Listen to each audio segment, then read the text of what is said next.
proud moment as Team Nigeria were the cynosure of all eyes at Tuesday's opening ceremony of the Paralympic Games in Tokyo, Japan. The team filed out in style in their green and white uniform, providing a beautiful setting for the ceremony that had only a handful of people in attendance owing to COVID-19 restrictions. Chef de mission of Team Nigeria, Mr. Peter Nelson, who spoke with pressmen at the opening ceremony, said the Paralympic athletes know what is at stake in Tokyo and the aspirations of Nigeria. He said, "We're so glad that Team Nigeria Team Nigeria to this Paralympic Games knows what is at stake. They understand the aspirations of all Nigerians here in Tokyo, Japan, and we're looking forward to a memorable outing. The athletes are in very high spirits ahead of their respective events. The support and prayers of Nigerians is key, and the element of luck cannot be ruled out at this level." Yes, really huge one. The Paralympics starting yesterday. If you were able to join the opening ceremony, with the girl that I mean, it was everything, and the importance of narration comes into the opening ceremony, because this is why I watch the Paralympics. You hear absolutely brilliant stories. It's not that you don't hear those at the Olympic Games, like the Camacho Queen Olympic story, where at the last Olympics she crashed out during the finals of the race, and then the next Olympics she won by a mile. So you hear those kind of fantastic stories, but with the Paralympics, you hear absolutely amazing stories of people who were given lemons and have just made lemonades. You cannot. It is. When you listen to those stories, you wake up in the morning and start looking for what to do. No, nobody's chasing you, but you are out and about. Really brilliant one for the Nigerian team that is going out. Like I said, we've always really done well here. Whether it comes to whether you're talking about the powerlifting, or you're talking about the javelin, we are here. And so I expect from this team, the Lucy AGKs, the Folashade Omotayos, to the Lorita Onyes, to get us some medals. So I'm not even. I think I'm a little proud. I think I just, and I don't want to be humbled. I'm too proud. I have no doubt I'm going to get a medal. As I'm here like this, I'm just waiting to I'd like collect to medal. believe you're allowed to. Yeah, I'm allowed to, because these women have delivered time and time again. So this team especially has delivered time and time again. So I have no doubt whatsoever that they're going to go out and bring their best. But it's just the beauty of watching the Paralympics. Don't miss it. I was looking at a Great Britain swimmer. She used to be a jockey, and then she had an accident. Um, her horse threw her in just about 2012, and she found out at the hospital that she was never going to be able to walk again. So imagine getting that devastating news at the time of the Olympics. So she was in hospital when the Paralympics started, and she said, "Well, if these people are still competing, that means regardless of the fact that they just told me I cannot compete, I can still be an athlete." So this year, she's at this year's Paralympics, and she's swimming. So it just gives you hope for something new and something different. I was watching the opening ceremony yesterday. One of the women that came up, she was using, so she's blind, but she was using the audio to listen to directions. So she was walking without help. Wow. She walked in a straight line. There was no feeling for anything. She just walked smoothly up a staircase and went straight to where she was supposed to go to on the stage. I was just like, this thing is beautiful. You're watching this thing, and you think somebody's cutting onions somewhere. It's just, you need to watch the Paralympics. You will never lose hope if you watch the Paralympics. So watch it, and like me, expect medals and know that those medals are coming.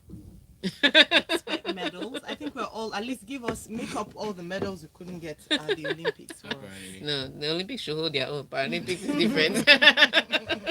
Now the Tigers will be banking on their offensive prowess as they get their Afro Basket campaign underway today against Mali. Yeah. This match was revealed by the team's head coach Mike Brown in an interview with journalists in Kigali. In his words, "We have to be able to shoot the ball and defend. We have to transition, run, and shoot the ball from the three-point line at high level. If we do, we'll give ourselves a chance." With a complete set of new players at his disposal for the Afro Basket campaign, he said the Tigers will take it one game at a time as they continue to bond and improve as a team. Okay, so we were Africa's #1 ranked team. We are now Africa's #7 ranked team. And it's not because of the Olympics. So the Olympics was, as badly as we performed at the Olympics, we're still the best in Africa. But the problem FIBA had to take into consideration the fact that all those NBA stars you saw, all those European players you saw for us at the Olympics, they can't make it. Their clubs decided to hold on to them because of COVID restrictions. And the season is about to start soon, so they want their players available to them. The European teams, though, and all the drama that comes with it. So logistically, we don't have a lot of our foreign players that would have been available to us. So FIBA took that into consideration and said, you know what, if the team is heavily depleted like this, then they're not really the number one ranked team, eh? So we're going into this tournament on really quite shaky ground. Against Mali today is where I will be able to test our metal. You have to remember that these guys are just coming together, so it's a completely different. Barring one player, it's as an almost entirely different team, people you've not seen before. So really, by any stretch of imagination, I'm not beating my. We know the way I was beating my chest for the Paralympians. Yeah. I'm not beating my chest like that for us. They can stun me, but I'm not beating myself like that. I'm more hopeful than confident that this team is going to perform. So really tough one for the coach, and really tough one for the Tigers, because when they step out, everybody be looking to see names, and then like, who are these guys?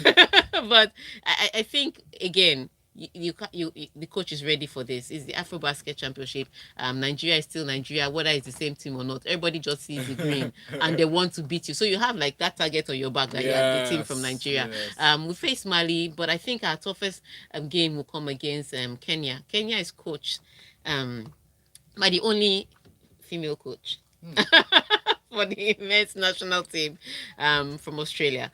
She's going to be here. She's managed to build a team from the local stars. So she's originally from Australia, but she's managed to build her team from local staff, from local teams in Kenya. And so they've been together a while, and like I said, everybody's looking at Nigeria. So the minute they saw that Nigeria was in their group, they put on their Superman cape.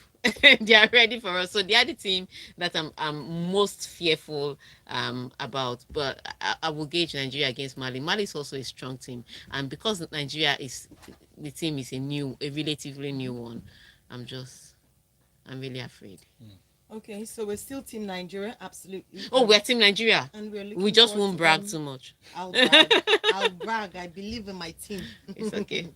So we have news from the EPL, and that's that Premier League clubs have unanimously decided not to release players for international matches in places on the UK's red list next month. A statement released on Tuesday read, Premier League clubs have today reluctantly but unanimously decided not to release players for international matches played in red list countries next month. What this means is that it will apply to nearly 60 players from 19 Premier League clubs who are due to travel to 26 red list countries in the September international window. Really huge one when you think about it. So countries that are really affected are, of course, African countries and South Americans. When I say this word, discriminatory. But let's not go there. So the issue is it's a World Cup qualifier, and FIFA has this rule for the COVID period that leaves the clubs able to make these laws. Because before, if club doesn't release player to the country, you have a problem with FIFA. We start from there.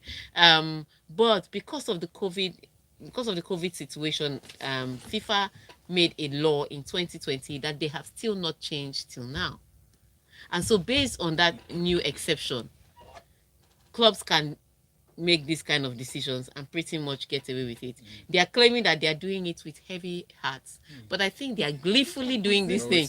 They're so happy because think about a Liverpool that has to release players to Brazil, which is on the red list, and has to release Mo Salah to Egypt, which are also on the red list. They are happy. They are doing somersaults as they're saying, you are not going anywhere. They are beating and dancing. It's ridiculous. So a lot of countries will be affected. Nigeria will be affected because we're also playing Cape Verde. And Cape Verde is on that red list. And so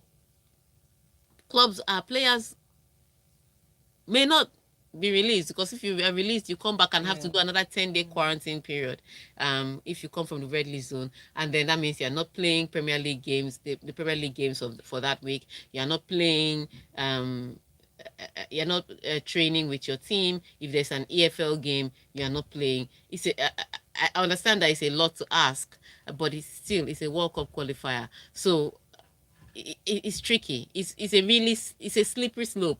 There's no way you put it. It sounds logical to me, but there's no way you put it. When I think of the countries that are affected or the confederations that are affected, it comes across as discriminatory. It's not nice. It does. It comes across as discriminatory.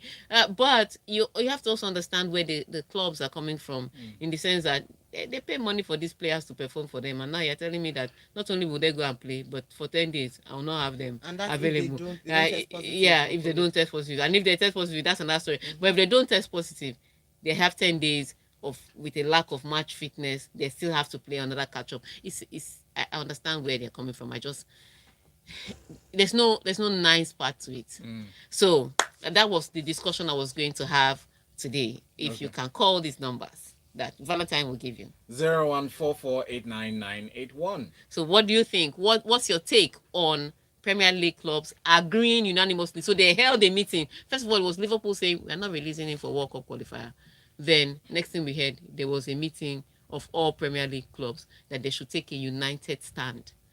So if it's only Liverpool, you can conquer that. Yeah. Now there are 20 of them taking a united stand that look, we're not releasing players. So what do you think about this decision by the Premier League to take a united front not to release players for World Cup qualifiers?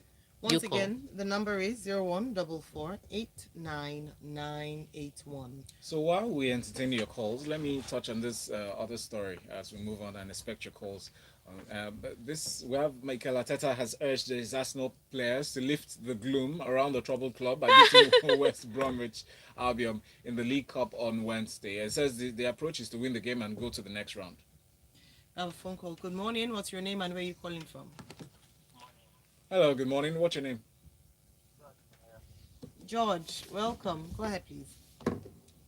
Yeah, I think the story is about if finally players can be released for Yes. their Yes.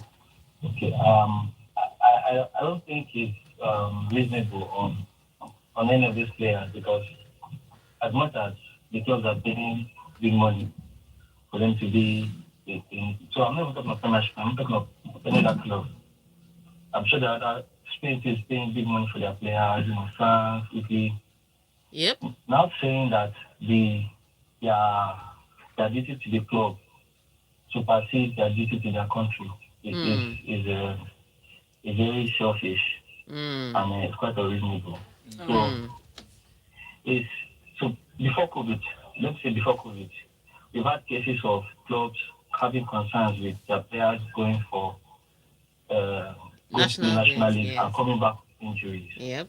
So I think the idea was when they go and play for their country and they get injured, it's the club that will pay for their recovery and make sure that they are fit again. All right, George. Yeah. Thank you, George.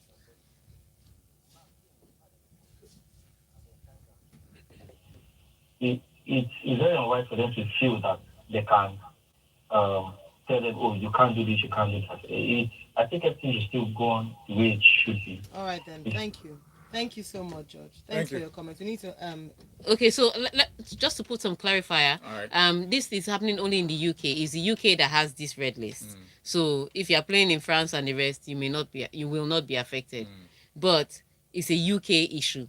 So it's the UK that done this. And again, like I said, FIFA made a law in 2020 because of the pandemic at the time, and they haven't changed that exception. And that's where the problem is. If they had upgraded the exception, something else would have happened. All right, No, we have to take a break. just after this one. Just a very short one, 1 minute. All right, cool. Good morning. What's your name and where are you calling from, please? All right, Dako, you have a minute. Thank you. Please go ahead. I don't think it's right for the Premiership to deny players to go on international duty. If there were European players, maybe like a French player, are they going to turn around and take over as France and play? I don't think so. So Yeah. I think the African Confederation should take it up All and hopefully they'll win. Second one, leave Arsenal alone. You guys are talking about stuff. right. What about it? Dako, will try. That's Thank why you. I'm coming for you. I will try. Thank you, Dapo. Sorry, I didn't get the last thing you You said. said that we should leave Arsenal alone. No, I'm coming for Arsenal after the break. After this break, yes. Stay with us. It's so true, because it's so Please, true. Ice, open this door, please. Guys, please open the door. It's so true because at the end of the day, it will not. It's a cafe. So the confederations that are affected are confederations that don't have mouth.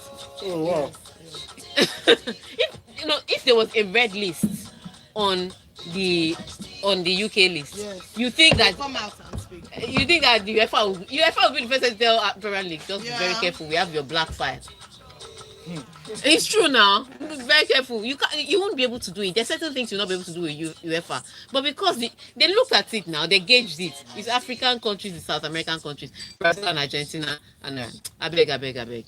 Honestly, it sounds to me very similar to that Super Cup conversation. I'm serious, Super League conversation. It's discrimination. There's no nice way to put it. It sounds like it makes sense, but I've said it before. Just because what you're saying makes sense doesn't mean the action you're taking towards it is right. Yeah. Right, yes. So you can. How many matches will they miss? Maybe two. one Premier League, one EFL match, and the EFL match you may not even have used them because a lot of people are Exactly. using their Yeah. second string team for EFL matches. So what's the drama about? They're just doing it because it's Africa. They should have tried it if you were Europe. You want to hold a German player for what? Do you understand? Where do you want to start from to hold a German player? How are you going to sell it? I mean, they not born you. It's true. So at the end of the day, it's CAF that's put us. It's the AU, in fact, the Useless African Union. Oh, thank God! I love this fresh air. It's coming in.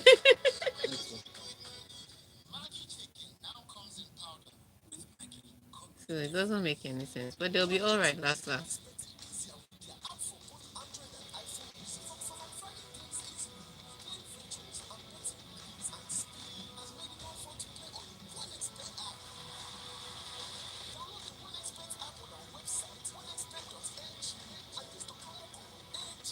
Okay, we'll come back with a few messages and then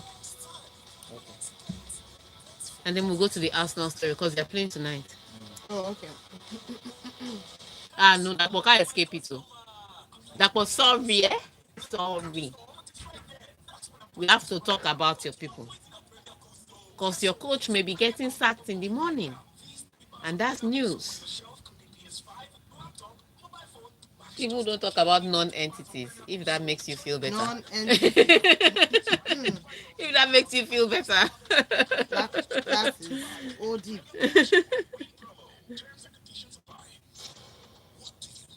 We'll be fine.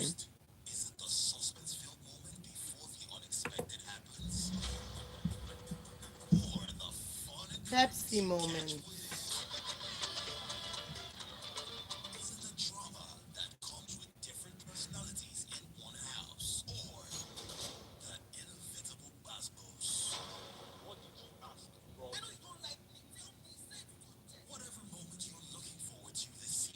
Is that Gbasgbos? I know you don't like me. That's That's not Gbasgbos. That's just normal.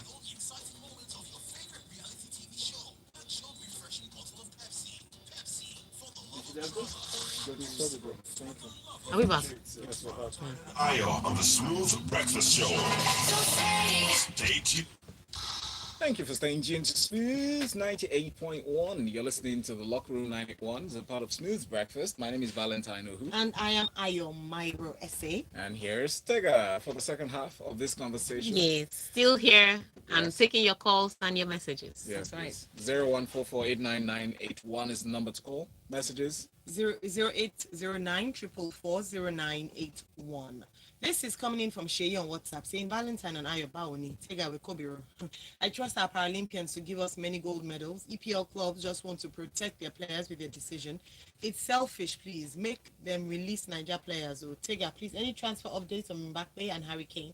talking about Mbappe shortly. Speaking of EPL table, Arsenal is not at bottom table. They are under the table. Even if you wear Arsenal jersey to Winners' Chapel, They will they will never never win. win. Ah, That's so that mean. wasn't me. It was, Yeah, you know. And then Pius from Bagada says, or Better rather says, I agree with Premier League for not allowing African players to go for World Cup qualifiers. For goodness sake, the season is still fresh and all the teams in EPL are hot. Nobody wants to drop points now. CAF should do something about this, actually. Thank you, Pius. All Yeah. right, thanks, Pius. All right, so So it's remember the numbers to call on this conversation is, 0144899981. and the conversation we are having is simply, what do you think, or what are your thoughts on the EPL not releasing players for the World Cup qualifiers, players to red list countries on the UK list for World Cup qualifiers? So call us on those numbers. 0144899981. Good morning. What's your name and where are you calling from? Good morning. Hi, Kulen Yusuf. Where are you calling from? Please share in 1 minute. All right. So don't let us forget first that it is the rule of the country where the league is at that says if you are coming in from these countries, you must obey these rules. So it is even if we go report to FIFA like somebody suggested, I'm not sure that FIFA can override the rule of the law of or the regulation of a country with regards to the restrictions. So having said that, the other bit of it is also for as far as Nigeria is concerned, this also brings to the fore craving of the calling for inclusion of our home-based players in the Super. I've been waiting for this Should we not conversation be able since. to beat Cape Verde I with was the local just for leagues? that. Shouldn't we be able to beat Cape Verde? We shouldn't have any reason if we don't have these people. Thank you. Thank you, Kulen. Lakunle. All right. Sega. Okay, I was waiting to have that. I was waiting for somebody to make this point about. I knew this was going to be the start for a push for your local teams. I will say this for those people that are pushing. Look, when it comes to, I'll use the Olympics. When it comes to the Olympics, oftentimes our medals come from those that we developed from home. Oftentimes, Yeah. our medals have come from homegrown athletes. So my point is, if the homegrown footballers want to be treated like that, they should beat the foreigner with results. For me, it's not, I don't like all this onshore offshore dichotomy. I'm talking like someone that grew up in Eke. So I'm very familiar with all those drama. Let's negotiate. Let's give the people half. Let's give local. Let it be on merit. If you're good enough, enter the team. If you can't make the cut, then I'm sorry. So I knew somebody was going to use this for the push of the I was going to. or for the home based team. I'm just saying, really, if the home based players haven't proven good enough, then Now, here's Emeka's argument from Amo on WhatsApp. He says, a World Cup qualifier without Ndidi Iwobi, yeah, Tebo, trust the con. Because of what? No. I suggest CAF, NFF, and other football federation make a massive protest to the Premier League. This should not be accepted. I don't trust the local team giving us results. Right, let's talk about that Arteta and League Cup tournament. oh yes. So as you know, the Carabao Cup has already started yesterday. Everton won 10 men, and they finally had found a way eventually to defeat Huddersfield with 10 men by winning 2-1. So they're through to the next round. I think it was Aston Villa that did a good number. They scored 5 goals. Then their game ended by 5-0. Today's Arsenal's turn, and Arsenal need a result desperately. And if they don't get it in the Carabao Cup, I don't know where else they want to manufacture it from. Considering the fact that their next match is against Manchester City, and they've lost their first 2 matches, one to Brentford. Yes, I said their name, Brentford, and the second to Chelsea.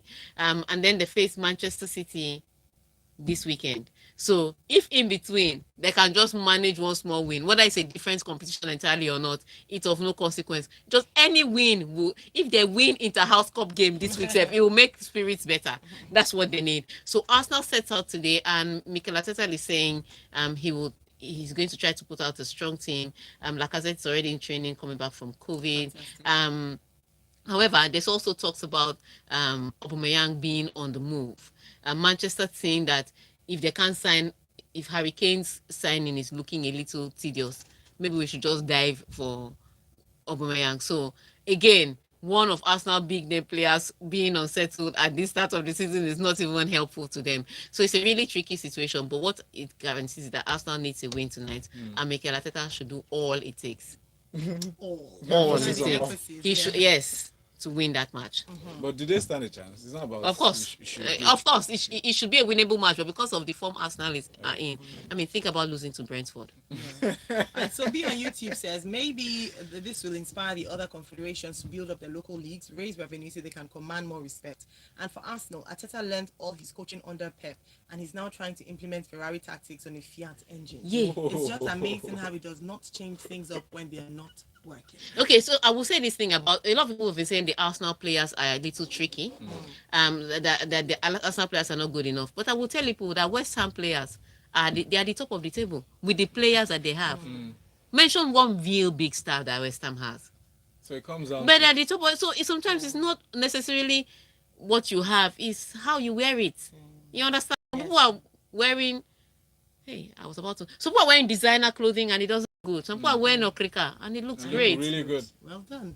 So we are still taking your phone So if it's you can really call about the the numbers. fit, yeah? Yeah, it's really about the fit. 014489981. Whilst we wait for your calls, we have this one from Real Madrid as they bid 160 million euros for Mbappe. Yes, so Mbappe is is valued at 180 million euros. Oh well, that was his last evaluation, 180 million euros by PSG. Real Madrid has come with 160 million, and the player wants to move. But PSG had a plan for their rebuilding. Number one, that plan was to try and build enough to win the Champions League, which is why they've been making all these getting experienced players to come into the team. Number two, Mbappe is a young player. They know that they can only get at most 2 years from Messi, maybe 2 years from Wijnaldum and Sergio Ramos. They know all these players are going to go in the next 2 years. Mbappe will still be young and fresh in the next 2 years. Do they want to release him just like that? No. So if they want to release that player, if they are going to release that player to Real Madrid are going to have to pay some good money. So the evaluation cost is 180 million. Bring 180 million, then we can start negotiations. That's what they're saying. Otherwise, leave a player. We'll rather he goes for free next year. And if we win Champions League, he may not want to move. Yeah. So it's a gamble. They are gambling. I have a few more calls before we wrap up the conversation. Oh, we're almost out of time. Last call for today. Good morning. What's your name and where are you calling from, please? Jesse, where are you calling from? All right, you have a minute. Please go ahead. Hi. Good morning. Please. Good morning. Good morning. Good morning. Back home, but I just want to tell you that your laugh at the end of each point you make, it gives us a lot of overthink. All right. Thank you so much. A string of hope there. Thank you for your call. And then with that and this message from Pius and Egbeda, we can wrap up the conversation. I think Mbappe should stay at PSG for at least one more year as an apprentice to Messi for him to have more experience before leaving the club. Thank you so much, everyone. Thank you, Taga. Taga is at Taga Supreme on our social media handles, but you can especially find her work with Ladies in Sport at LIS International or visit the website www.ladiesinsport.com. I am Valentine Uhu. And I am Ayo Myro Efe. Still doesn't smooth breakfast. The sporting world never loses its action because the game never changes. Only the